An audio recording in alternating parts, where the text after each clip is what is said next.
Il nostro regolamento non è che cambiandolo toglie la democrazia o toglie la rappresentatività e il diritto di fare opposizione.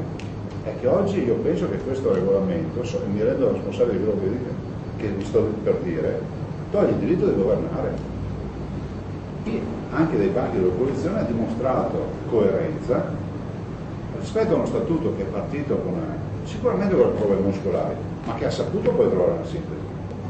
Questa è un'amministrazione, vorrei ricordarlo, che per mano della maggioranza vuole eliminare il vitalizio, mettere a mano alle indennità, bloccare 2 mandati, l'abbiamo scritto nel nostro programma elettorale, tutte le cariche.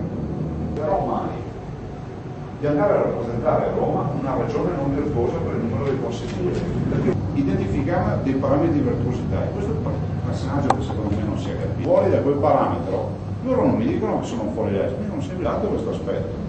Il Veneto rischia di non essere virtuoso perché in Consiglio non si vota questa legge. Pensate che per assurdo, se non sbaglio il dato, la campagna è virtuosa sotto questo profilo.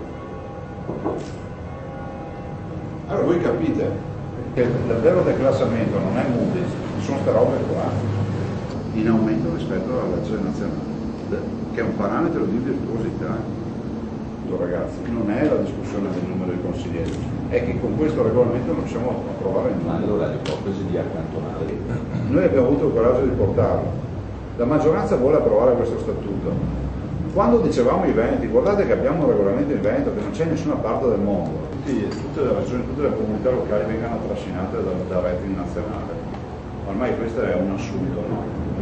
Perché il downgrade dell'Italia comunque ci porta a un costo del denaro maggiorissimo, o della Lombardia sa benissimo che noi abbiamo di fine in questa fase, che fa cassetta, nel senso che fa cassetta, fa un rating fatto, condiviso dalle banche centrali. Cioè, scusatemi, faccio un esempio, noi abbiamo già un rating, che è quello dello spread sul Bund, che è quello che ci fanno i mercati, no?